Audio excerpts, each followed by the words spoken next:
Welcome to the DCTV News at Noon program. I'm Kelsey Kiesling.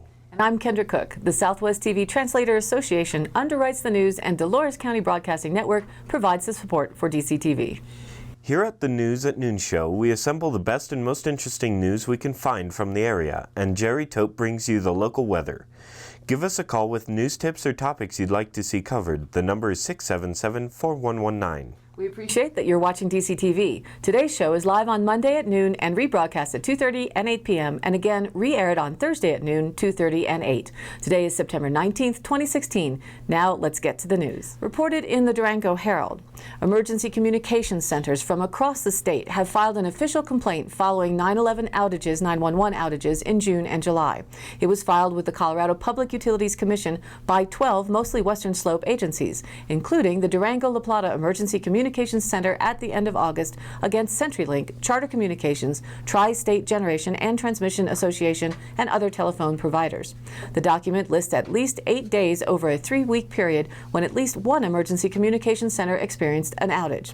None of the emergency communication centers were notified of an outage in a timely manner, and in some instances, neighboring emergency communications notified one another, according to the complaint.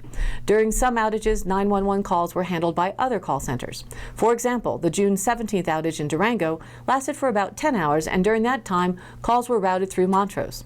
But rerouting was not always possible. In Norwood, volunteers had to be stationed in key geographic locations with radios in lieu of a direct 911 connection, according to the complaint. As a consequence of the outages and lack of notification, the citizens of these communities were put in danger, the complaint states. In the complaint, the Western Slope agencies asked the Public Utilities Commission to require telecommunications providers to develop a plan to communicate with them during outages. The emergency communication agencies want to be sure companies know who to contact when outages happen, said Mandy Stolzheimer, Executive Director of the Western Colorado Regional Dispatch Center in Montrose. She said, overall, our goal is to ensure we have those relationships in place so we can provide the emergency services to the community. The agencies also call for a statewide communication diversity plan. The plan would show where the redundant communication lines are, if they exist, Stolmeister said. It would also help emergency centers to know where 911 calls would be routed during an outage. The agencies acknowledged in the complaint that redundant communication lines may be expensive, but solutions should be explored. The complaint states, "We feel collaborating with service providers on alternate methods or use of different technology, i.e. broadband, to build diversity and redundancy is the path to success in solving this problem." A hearing about the complaint is set for November, but that will likely be rescheduled, said Terry Boat, External Affairs Manager for the Public Utilities Commission. CenturyLink, Charter Communications, and Tri-State could not be reached last week for comment on the complaint. According to the Durango Herald, Raymond Cain was convicted in December 1995 of felony murder for the shooting death of Sadie Frost, 18. He was 17 at the time of the killing. In accordance with state law, Cain was sentenced to life in prison without the possibility of parole. But in 2014, the U.S. Supreme Court ruled juveniles cannot be sentenced to life in prison without parole. And in January, the court expanded its ruling to make it retroactive, meaning juveniles already serving such sentences can petition the court for resentencing. Cain's lawyer filed a petition seeking relief earlier this year in Grand Junction, where Cain was tried and convicted. In response to the motion, 6th District Attorney Todd Risberg agreed that Cain appears eligible for a reconsideration of sentencing. District Judge Brian Flynn of Grand Junction scheduled a hearing to review the case at 9 a.m. October 20th in La Plata County. If Flynn concludes Cain meets the requirements essentially that he was a juvenile at the time of his crime, he will likely be resentenced to life in prison with the possibility of parole after 40 years, making him eligible for release in about 2035 at the age of 57. Cain, now 38, is being held at an undisclosed prison outside Colorado as part of an interstate compact agreement. As such, the Colorado Department of Corrections declined to release any information about Kane, including his mugshot. Mesa Verde maintenance sets the Spruce Tree House as a high priority, according to the Cortez Journal. Revenue from a fees increase would go towards supporting various projects at the park, including infrastructure improvements and a new trail. The online comment period ended last Thursday. Under the proposal, entrance fees would rise to $20 per vehicle during the summer season from May to October. Currently, that price is $15. Per person, and motorcycle fees during the high season would increase from $8 to $10, and an annual park pass would rise from $30 to $40. Park Superintendent Cliff Spencer said in a press release, "We are committed to keeping the park affordable, but we also want to provide visitors with the best possible experience. The money from entrance fees is used to improve visitor facilities and amenities. The revised fees will help us offset increased costs for construction and rehabilitation that keep these facilities in good condition." Spring, fall, and winter fees for private vehicles would increase to $15 from $10. Per person, and motorcycle off-season fees would raise from $5. The proposed fee changes would start January 1st. There will be no changes to commercial or tour fees. Youths age 16 and under are not charged entrance fees, and holders of America the Beautiful, Senior Access, Military, Volunteer, and 4th grade passers are not charged. One high priority project will be stabilization improvements at Spruce Tree House. The popular cliff dwelling has been closed since February because of falling rock. Repairs to Spruce Tree House are estimated at $100,000, and the project would take multiple years, Ranger Eric Anderson said. The dwelling is built in a sandstone alcove, and an arch at the front of the alcove is separating from the canyon wall, Anderson said. Among projects on the improvement wish list for the park is the $9.5 million replacement of 5.4 miles of main water line from the north side of the park to the Chapin Mesa area. The $2.9 million replacement of archaeological site shelter enclosures along the Farview sites and Mesa Top Loop roads is on the list. Another project is $557,000 construction of an additional restroom section building at the Chapin Mesa Loop to increase user capacity. A new hiking trail, the Moccasin Mesa Trail, also is on the docket to be constructed on the north side of the park. The $373,000 project would add a new 1.1-mile trail that would start at the Montezuma Valley Overlook and follow an old road grade along the Mesa Rim to the Bravo Cut parking area just before the Park Point turnoff. The park currently collects about $1 million per year in entrance fees, but about 20% of that goes to support other parks that do not collect entrance fees, and another large portion supports staff wages and other costs of collection, according to park staff. A fees increase could mean an additional $300,000 may be collected each year. According to the Durango Herald, authorities in western Colorado are apologizing to a family with several young children after officers forced their way into their home early Wednesday morning, mistakenly thinking a large stash of drugs was inside. Grand Junction police had received a tip that methamphetamine was inside a home in the neighboring town of Clifton. The informant provided an exact address and specific details about where officers could find the drugs. Armed with a search warrant, sheriff's deputies and police officers knocked on the front door, but no one answered. They then smashed through the entrance and broke multiple windows to get into the home, only to find the innocent family inside. "We got some pretty detailed information from this informant," police spokeswoman Heidi Davidson said. "The name we were given was associated with the address, it just wasn't current."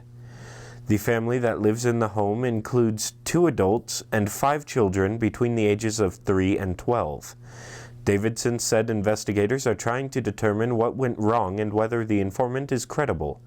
The police department and the Mesa County Sheriff's Office are planning to pay to replace the windows and fix the door.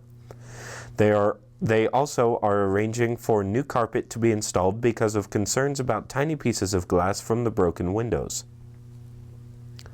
"We are so grateful that no one was hurt, and we want to publicly apologize to the family and acknowledge what a frightening and disconcerting experience this must have been for them," the agency said in a joint statement. The investigation into the alleged drug stash continues. From the Cortez Journal. U.S. District Court has ordered U.S. Fish and Wildlife Service to reconsider its decision to exclude the Canada lynx entire southern Rocky Mountain range, which includes southwest Colorado, from designation as critical habitat. Lynx were reintroduced into southwest Colorado in the late 1990s and have since survived in the higher mountain zones from Lizard Head Pass to Silverton, Wolf Creek to Creed. In 2014, Fish and Wildlife designated 38,000 acres of critical habitat for the threatened lynx, but chose to exclude the lynx southern Rocky Mountain range from south central Wyoming through Colorado and into north central New Mexico. Now, according to the court order, they must go back and re-examine those areas for potential critical habitat designation, which would increase protection. This decision gives the lynx a fighting chance to not only survive but recover in the southern Rockies, said Matthew Bishop, an attorney with the Western Environmental Law Center. He said lynx habitat is under threat across the continuous U.S., from climate change, road building, motorized recreation, and logging. Fish and Wildlife's latest designation, it decreased existing protections by 2,593 square miles compared with a 2013 plan. Bishop said Fish and Wildlife had excluded much of the cat's historical and currently occupied last best habitat in the southern Rockies and other areas from protection. The court found Fish and Wildlife failed to follow the science showing that lynx are successfully reproducing in Colorado. Matt Thorpe, wildlife officer for Colorado Parks and Wildlife, said there have been reports of lynx in the Lizard Head Pass area that likely migrated from the Silverton area. That habitat is all connected, so it's not surprising they would be moving over to the Lizard Head area. Parks and Wildlife has installed remote cameras in cooperation with the San Juan National Forest to try and record where lynx are. The cameras are set up from Lizard Head Pass to Pagosa Springs and in the Rio Grande National Forest. We are trying to document how far they have dispersed since being reintroduced, Thorpe said. Canada lynx are distinguished by their large snowshoe-like paws that are ideal for hunting in deep snow. Their favorite food are snowshoe hares. The more common bobcat is sometimes mistaken for a lynx, which has larger paws, longer legs, a grayer coat, and a black-tipped tail. Bobcats have more spots. Lynx are protected under the Endangered Species Act. According to the Cortez Journal, the U.S. Senate on Thursday passed a bill that would expedite reimbursements to local governments, Native American tribes, and states affected by the Gold King mine blowout last year. As part of the Water Resources Development Act, the bill creates a fast-track review process for claims filed with the Environmental Protection Agency, and also allows the claims process to extend beyond October 31st, 2015. It requires EPA to pay for costs within 90 days if consistent with federal law. The legislation also establishes a long-term water quality monitoring program and authorizes the EPA to reimburse entities conducting the monitoring. Colorado Senators Michael Bennet, a Democrat, and Cory Gardner, a Republican, joined Orrin Hatch, Republican of Utah, Martin Henrique, Democrat of New Mexico, John McCain, Republican of Arizona, and Tom Udall, Democrat of New Mexico, in endorsing the measure, according to a news release. Quote, "I will continue to fight to ensure individuals, private property owners, and small businesses are made whole from this EPA spill, in addition to our state, tribes, and local governments," Gardner said in a prepared statement. Today's vote represents a positive step forward, but there's more work to be done for Southwest Colorado and our downstream neighbors, he said. Megan Taylor, a spokeswoman for Gardner, said the House has not taken up the bill and that Gardner's office is working closely with U.S. Representative Scott Tipton, Republican of Cortez. "We hope they'll take it up soon," Taylor said. And now here's our weather report. Good morning, weather watchers. If you tasted smoke in the air this morning, some afternoon, gusty winds from the southwest. It's a little far and a little fast. Some afternoon gusty winds from the southwest are expected this afternoon. They're not expected to be severe, so they may be enough to clear the smoke from yesterday's BLM burn just east of us. The smoke was pretty dense before dawn, running through what some locals call the Big Valley.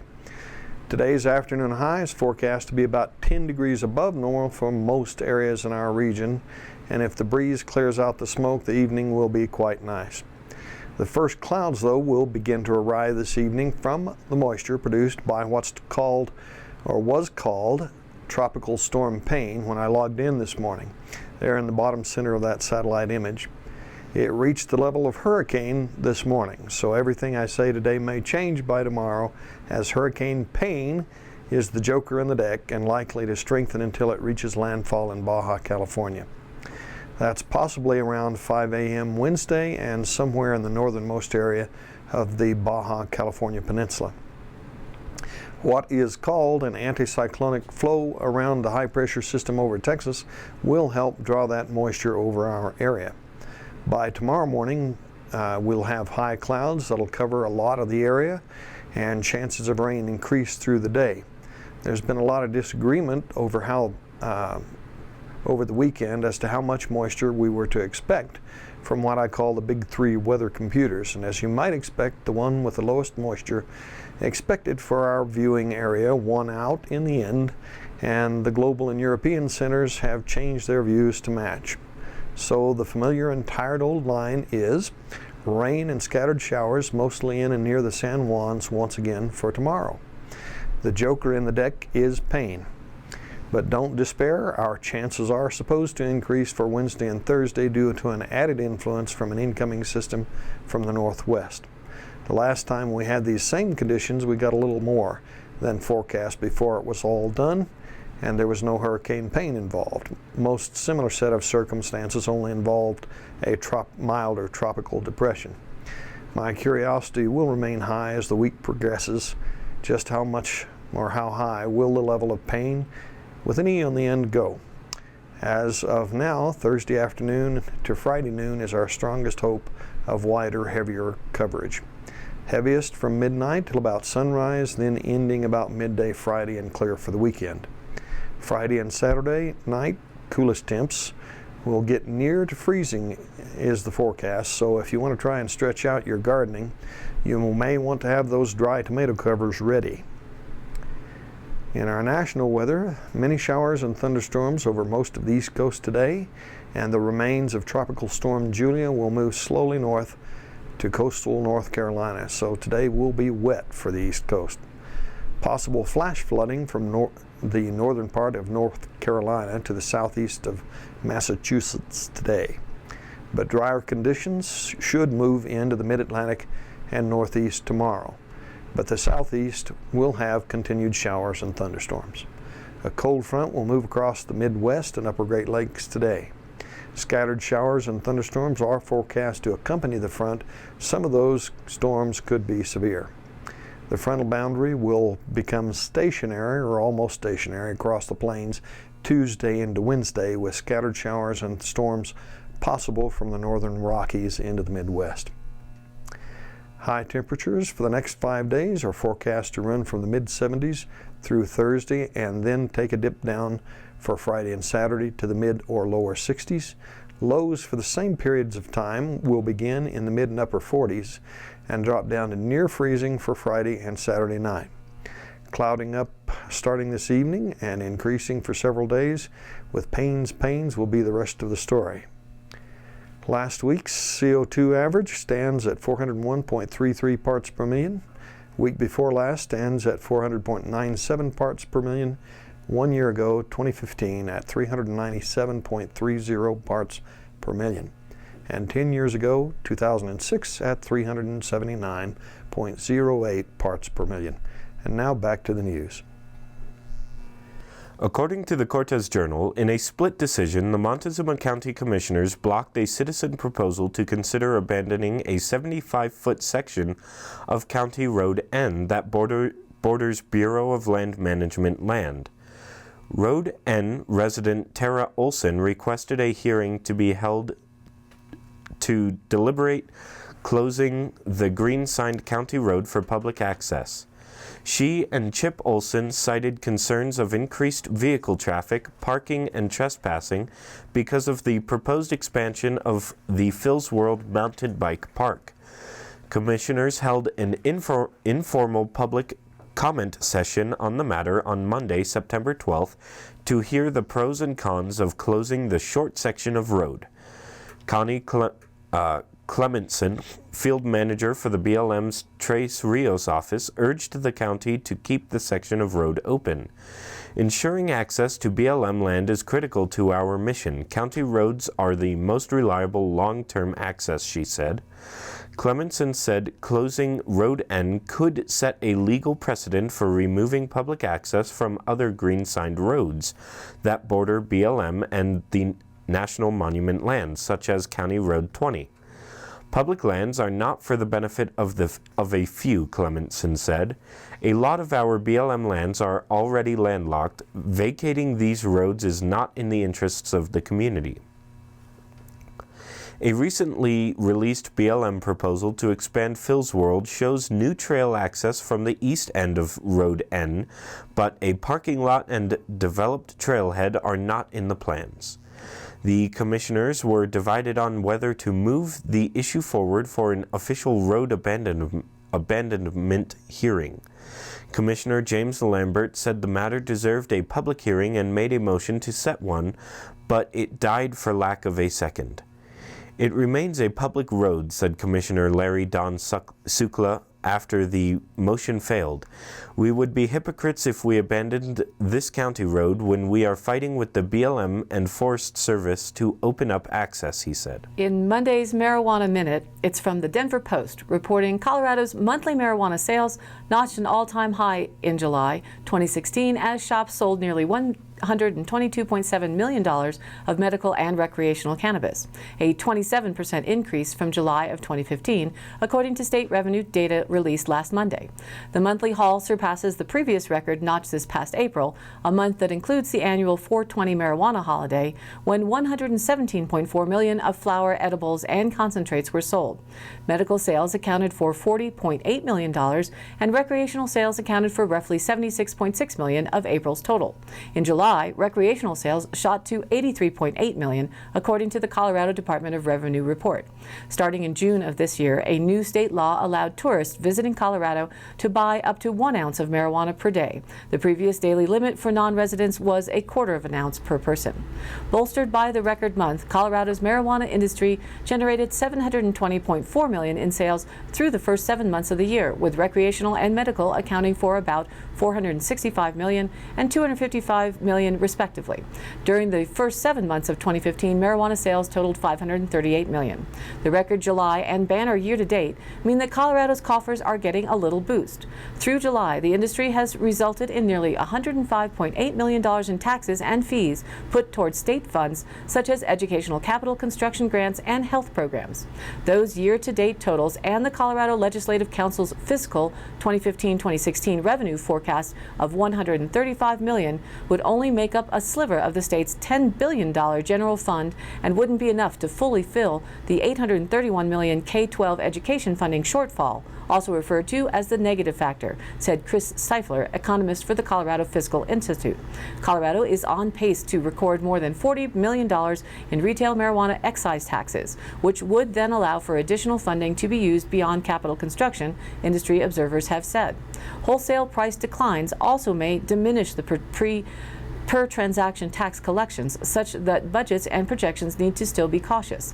All of this crazy growth in these first few years will certainly level off. It's just a matter of when. According to the Cortez Journal, outdoor recreation and sports are gaining traction in Dolores with a new Forest Service trail completed and a vision of a new running track and athletic field in Joe Rowell Park. The non-motorized McPhee Overlook Trail is complete and ready for users, announced Chris Burton, recreation specialist for the San Juan National Forest. The trail begins in Dolores, adjacent to the graveyard, climbs the mesa, then parallels the rim above McPhee Reservoir for 5 miles to the House Creek Campground. Burton said the Southwest Youth Conservation Corps, Forest Service roads crews, and volunteers have been working on the trail all summer. Once we got the grants and funding, the project gained a lot of momentum and a lot of people came forward to help, he said. The trail connects to the Bean Canyon Connector Trail near House Creek, creating a convenient link to the vast Boggy Draw Trail network from town. It is open to hiking, mountain biking, and horse riding. Interpretive signs will be installed at the trailhead in Dolores explaining the wildlife and archaeology in the area. The Southwest Colorado Cycling Association and Greater Dolores Action contributed many volunteer trail building days. A celebration and grand opening of the McPhee Overlook Trail is planned for September 24th. Details will be announced soon. The Southwest Farm Fresh Cooperative announced 3 fun and delicious fundraising events this fall. Southwest Farm Fresh, or SWFF, is a farmer-rancher-owned cooperative based in Mancos. The 18 producer members work together to market and distribute their vegetables, fruit, and meat to wholesale customers throughout Southwest Colorado. Their goal with these 3 events is to raise $8,000 to pay off their new truck before the end of 2016.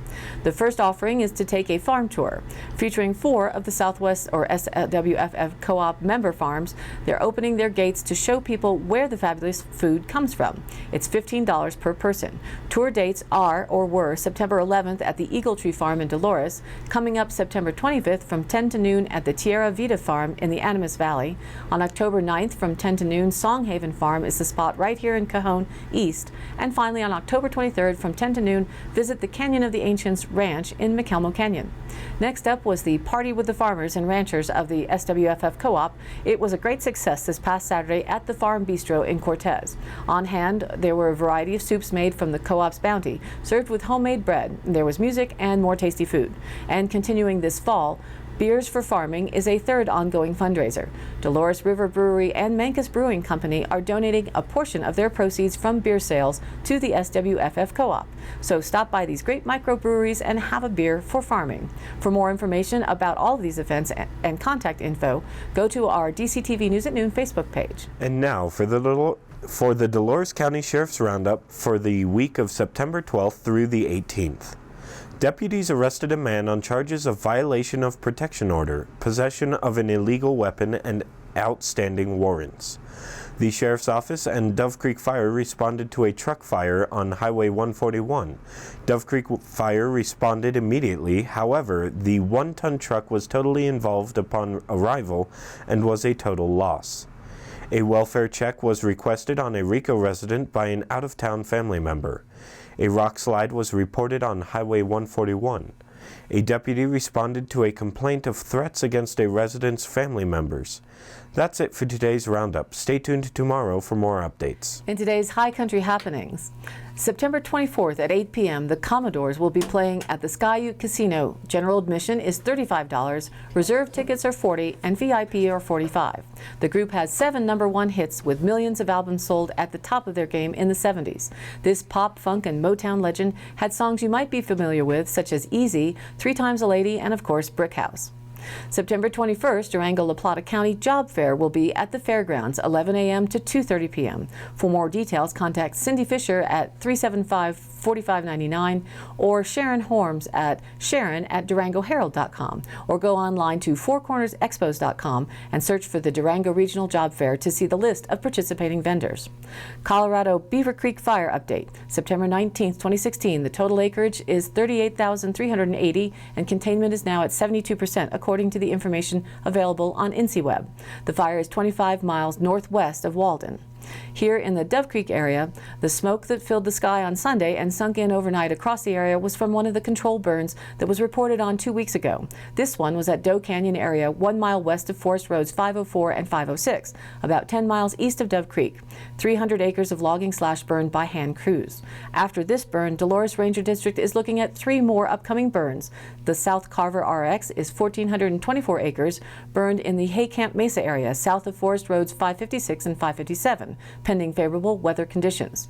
Then the Trimble Point RX at 1,514 acres will be burned south of the Lone Mesa State Park area, south of Forest Road 514 and adjacent to Forest Road 523 and 523A, pending favorable weather conditions. And finally, the Guard Station RX is 352 acres, being burned in the Lake Canyon area west of Forest Road 506, south along Forest Roads 506K1 and 506K2, pending favorable weather conditions. For more information on the prescribed burns, contact the Dolores Ranger District or the INSEE website. The links and all contacts are on our Facebook page.